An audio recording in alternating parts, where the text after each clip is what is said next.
కళ్యాణాంతరంగ శ్రోతలకి నమస్కారం. నన్ను ఆదరించి, ప్రోత్సహిస్తున్న, నా అనుభవాలు విని, పంచుకుని, నాకు మీ అమూల్యమైనటువంటి అభినందనలు తెలియచేస్తున్న అందరికీ కూడా ధన్యవాదాలు. వివాహ పర్వం తెలియచేశాను మీకు వివరంగా. ఇంట్లో మనుషుల గురించి ముందు తెలిసిన, ఇంట్లోకొచ్చాక మరింతగా తెలుస్తుంది కదా! అదే రోజు చాలా ఆర్భాటంగా డిన్నర్ ఏర్పాటు చేశారు. ఇక్కడ ఒక సంప్రదాయం ఏంటంటే, మా ఇంట్లో ఏ కార్యక్రమమైనా అంటే పెళ్లి కూతుర్ని చేసినా అదొక పేరంటం. పసుపు, కుంకుమ ఏదో ఒక జాకెట్టు బట్టో, ఏదో ఒక గిఫ్టో ఇవ్వడం అట్లా అలవాటైతే, ఇక్కడ వచ్చాక నాకు అర్థమైంది ప్రతి అకేషన్‌కి భోజనాలు ఏర్పాటు చేస్తారు. మంచి పద్ధతి కదా! ఎట్లానూ చుట్టాలందరూ వస్తారు కాబట్టి, అట్లా ఏర్పాటు చేయడం కూడా చాలా బాగా అనిపించింది. మా బావగారి పెళ్లి కూడా మాతో పాటే అయిందని చెప్పాను కదా! 9 రోజుల ముందు. ఆయన డిన్నరు రాజేంద్ర నగర్‌లో మా రెండవ బావగారు భాస్కర్‌రావు గారి ఇంట్లో జరిగింది. వీళ్ళంతా అక్కడికి వెళ్లారు. మా ఇంట్లో, ఈ ఇంట్లో జరిగినటువంటి ఏర్పాట్లు, సన్నాహాలు ఇది ఇక్కడికి మాత్రమే, మా పెళ్ళికి మాత్రమే ప్రత్యేకంగా జరిగినాయి. రాత్రి డిన్నర్ ఏర్పాటు చేశారు. పైన ఒక తలుపు ఉండేది గోడకి బదులుగా. తర్వాత కట్టించేశారనుకోండి. అంటే ఇక్కడి నుంచి పక్కకెళ్ళడానికి వీలుగా ఉండేదనమాట. పక్క ఇంటి పైనకి. అట్లా ఆ పైన, కింద అందరూ మనుషులు, చాలా స్నేహితులు, చుట్టాలు, పక్కాలు ఇల్లంతా కళకళలాడిపోతూ చాలా బాగా జరిగింది. నన్ను చాలా బాగా ఇంట్లోకి ఆహ్వానించారు. మాకు ఒక గది కేటాయించారు. అంతకుముందు మా గదిలోనే మా మూడో బావగారు ప్రకాష్‌రావు గారు ఒక అల్మారా పెట్టారక్కడ. దాంట్లో ఈయన, మా ఆయన బట్టలు పెట్టుకోవడం ఆనవాయితీగా వచ్చేది. మేము పెళ్ళైన మర్నాడే మాకు వచ్చినటువంటి బహుమతులు అవన్నీ చూసుకొని పక్కన పెట్టి, నగదు రూపేణా వచ్చినటువంటి సొమ్ముతో బజారుకెళ్ళి ఫ్యాను, అల్మారా కొనుక్కున్నాం.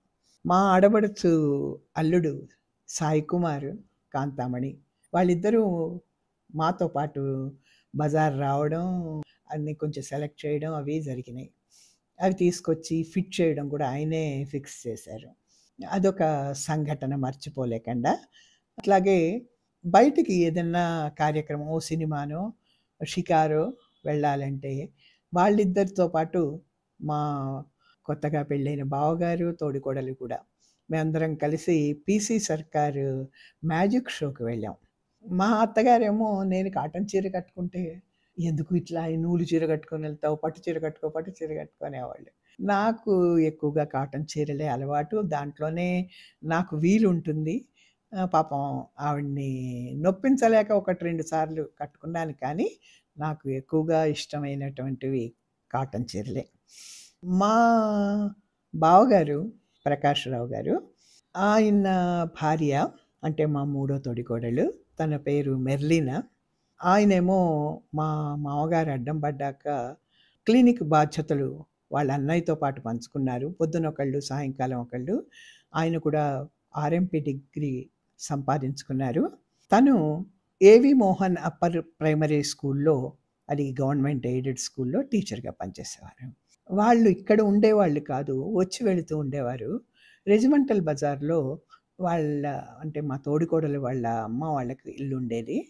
తనకి 9 మంది అన్నదమ్ములు. వాళ్ళ మధ్య తను చాలా అపురూపంగా పెరిగింది. తర్వాత ఓ 2, 3 ఏళ్ల తర్వాత వాళ్ళిక్కడికొచ్చారు కానీ, అప్పుడు మాత్రం మా పెళ్ళప్పుడు వచ్చెళ్ళారు. ఆయన వచ్చి వెడుతూ ఉండేవారు. ఆయన కోసం ప్రత్యేకంగా మా అత్తగారు చేసిన వంటకాలు పక్కన పెట్టడం కూడా నాకు బాగా గుర్తుంది. ఇంకొక విషయం మీకు చెప్పాలి నేను. నేను మా వారి పేరు ప్రశాంత్ కుమార్ అని, మా బావగారి పేరు ప్రసన్న కుమార్ అని చెప్పాను ఎపిసోడ్‌లో. ఇక్కడికొచ్చిన తర్వాత తెలిసినటువంటి విషయం, పెట్టిన పేర్లవే. కానీ వీళ్ళు స్కూళ్ళల్లో చేరేటప్పుడు పేర్లు మారినాయి. ప్రసన్నరావు అని ఆయన, శాంత్ కుమార్ అని ఈయన పేర్లు పెట్టుకున్నారు. మీరు గమనించి ఉంటారు. శుభలేఖలో, పెళ్లి శుభలేఖలో శాంత్ కుమార్ అనే ఉంటుంది. ఇంకా ఆ తర్వాత ఆయన తన పేరుకు ముందర వాళ్ళ నాన్నగారి పేరు కూడా చేర్చుకొని కేఎన్ శాంతకుమార్ అని, నారాయణ స్వామి శాంతకుమార్ అని పెట్టుకోవడం కూడా జరిగింది.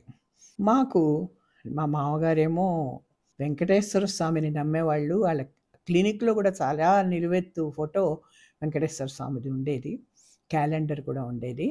కానీ ఇంట్లో మా ఆడబడుచుకి అనారోగ్యం వల్ల మా అత్తగారు వాళ్ళ బంధువులు చెప్తే, వాళ్ళ ప్రోత్సాహం వల్ల, ప్రోద్బలం వల్ల, బోధన వల్ల ఆవిడ క్రిస్టియానిటీని నమ్మారు. సూరయ్య తాతని, పుష్ప, స్వర్ణ, మూర్తి మావయ్య, స్తుతి, ఇట్లా 2 వీధుల అవతలకు వాళ్ళు ఉండేవాళ్ళు. వాళ్ళు చాలా తరచుగా వచ్చి వెళుతూ ఉండేవాళ్ళు. మా ఆడపడుచు ఆరోగ్యం కోసం ఆవిడ నమ్మినారు సిద్ధాంతం. అందుకనే అది ఆ నమ్మకం ఆవిడ ఆరోగ్యం కుదుటపడడంతో ఎక్కువైంది. అందుకని ఆవిడ బొట్టు పెట్టుకునేవారు కాదు. బైబిల్, చర్చికి వెళ్ళడం ఇవన్నీ జరిగేవి. అట్లా మా మూడవ బావగారు, తోడికోడలు, తను వాళ్ళది కూడా వాళ్ళు క్రిస్టియన్స్. అట్లా ఇష్టపడి చేసుకున్నారు. ఆయనంటే ఆవిడ చాలా స్పెషల్గా చూసేవారు. ఎప్పుడు ఇంటికి వస్తాడో తెలియకపోయినా ఒక గిన్నెలో కూర తీసి పైన పెట్టడం, అట్లా ఆయన కోసం ఎదురు చూడడం జరుగుతూ ఉండేది. ఎక్కువగా వాళ్ళు అక్కడే ఉండడం వల్ల ఇక్కడికి వచ్చిన తర్వాత మేము కలిసి ఉండేవాళ్ళం. అట్లాగే మా మామగారు మంచం మీద ఉండేవారు కదా, వారి తమ్ముడు పాండురంగం, వారి భార్య తారాబాయి, వాళ్ళు కింద ముందు రూమ్లో ఉండేవారు. ఆయన అన్నగారికి ఎంత సేవ చేసేవాళ్ళో, మా అత్తగారు ఎంత సేవ, కొంచెం కూడా 14 ఏళ్ళు ఆయన మంచం మీద ఉన్నారండి. అయినా ఒక్క కురుపు కానీ, అశుభ్రత కానీ లేకుండా ఎంత జాగ్రత్తగా చూసుకునేవాళ్ళో చాలా ఆశ్చర్యం వేస్తుంది. అన్నాతమ్ములు కూడా చాలా గొప్పగా ఉండేవారు. ఆయనకి సంతానం లేకపోవడం వల్ల ఇక్కడే ఉండేవారు.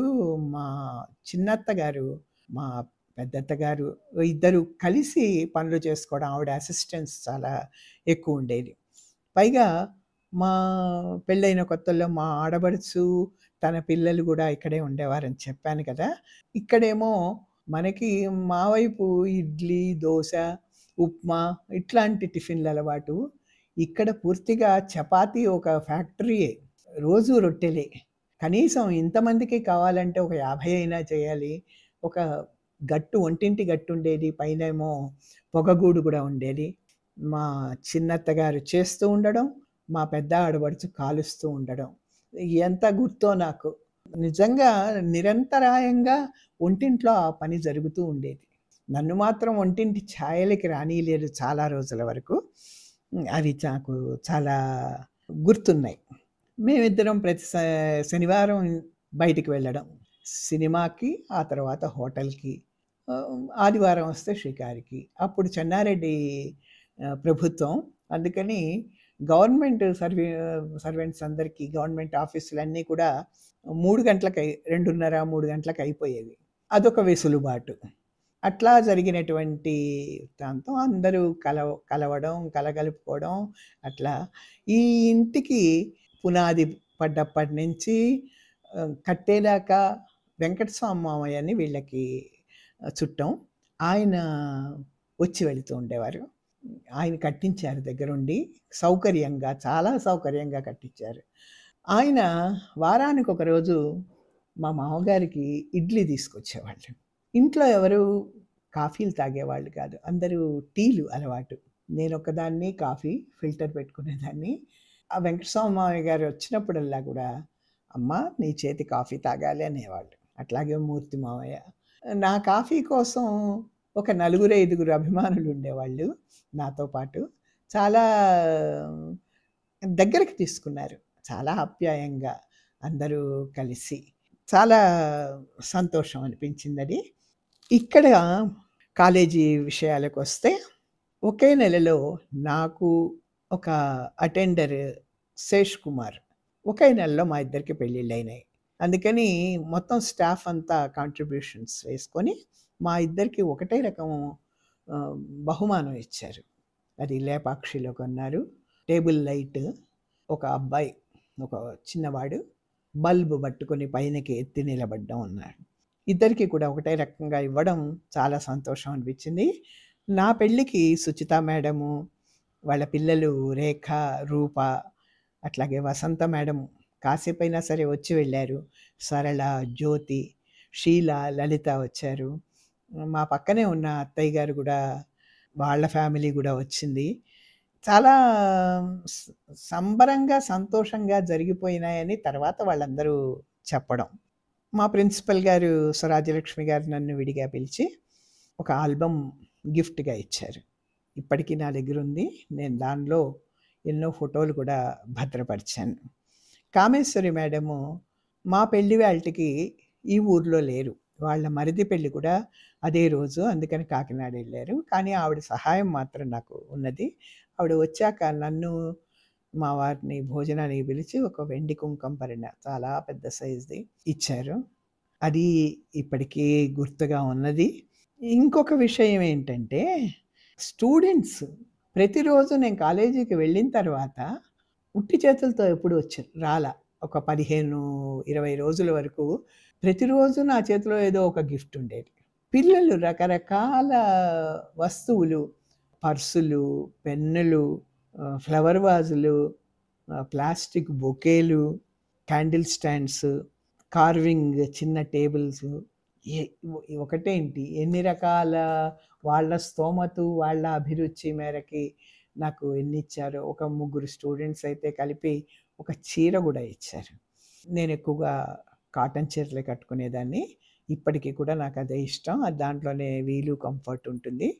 పెళ్ళి అయిన తర్వాత కాలేజీలో నేను పర్మనెంట్ అవ్వడం అయింది. మళ్ళా మరోసారి ఇంటర్వ్యూలు చేశారు. రామరాజు గారి ఇంటర్వ్యూ సబ్జెక్ట్ ఎక్స్పర్ట్. ఆయన నన్ను కాస్త గద్దించారు. పక్కనే ఉండి యూనివర్సిటీ ఏం చేస్తున్నావు నువ్వు? నీ ఎంఏ దగ్గరే ఆగిపోయినావని. కానీ మా స్టాఫ్ అంతా నాకు సపోర్ట్‌గా నిలబడి, మా సీనియర్ కుసుమ అని సులోచన వాళ్ళ రూమ్‌మేటు. తను ఆయన దగ్గర రామరాజు గారి దగ్గర రిసర్చ్ చేస్తూ ఉండేది. తనని ఇక్కడ కాలేజీలో పెట్టాలన్న ఆలోచన ఆయనకుంది. కానీ మా ప్రిన్సిపల్, స్టాఫ్ అంతా నాకు అప్పుడు స్టాఫ్ అసోసియేషన్ కూడా ఉండేది. మా ఇంటర్వ్యూలు అయ్యి రిజల్ట్ చెప్పేదాకా అందరూ గాంధీ భవన్ మెట్ల మీద కూర్చోవడం నాకు బాగా గుర్తు. అయిపోయి చెప్పిన తర్వాత నన్ను బలపరిచారో, నాకెంత సపోర్ట్ చేశారో నేను ఎప్పటికీ మర్చిపోలేను. అంత ఆదరణ ఉండేది. అందరూ కలిసికట్టుగా ఉండేవాళ్ళు.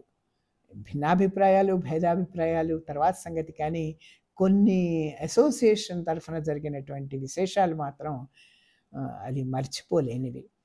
చాలా అందరికీ నేను పేరు పేరున కృతజ్ఞతలు, ధన్యవాదాలు తెలియజేసుకుంటున్నాను. నేను పర్మనెంట్ అయ్యాక సెప్టెంబర్ 4వ తారీఖు నేను కాలేజీలో ఆ పర్మనెంట్ పోస్ట్‌కి సంతకం పెట్టాను. నాతో పాటే షీల తన అసిస్టెంట్ లెక్చరర్‌గా, నేను, లలిత, గిరిజ జూనియర్ లెక్చరర్స్‌గా ఒకటే రోజు కాలేజీలో చేరడం తటస్థించింది. ఆ తర్వాత జరిగిన విషయాల్లో అంటే అదే రోజు కామర్స్ డిపార్ట్మెంట్‌లో జె. రమాదేవి అని తను కూడా పాల్గొంది. కానీ జిఎల్‌కే దుర్గా అని తనని సెలెక్ట్ చేశారు. తనని నీకు ఉద్యోగం వేరే చోట ఉంది కదా అన్నట్టుగా మా వాళ్ళు కాస్త సూచించారు. మా రమాదేవి ఉంది అని. కానీ తను మా ఇంటికి దగ్గర ఇది, మా వాళ్ళు ఇక్కడ చేరమన్నారు అని గట్టిగా చెప్పడం వల్ల తను మా కాలేజీలోనే జాయిన్ అయింది. తర్వాత తెలిసింది మా ఇద్దరి పెళ్ళి ఒకటే రోజు, ఒకటే సంవత్సరం, ఒకటే ముహూర్తానికి జరిగింది. మా ఇద్దరికి పెళ్ళిళ్ళలో కూడా చాలా సిమిలారిటీస్ ఉన్నాయి. అవి రాను రాను చెప్పడం ఉంటుంది. ఇది వివాహానంతర జీవితం క్లుప్తంగా. తర్వాత మరిన్ని విశేషాలతో మీ ముందుకొస్తాను. విన్నందుకు ధన్యవాదాలు.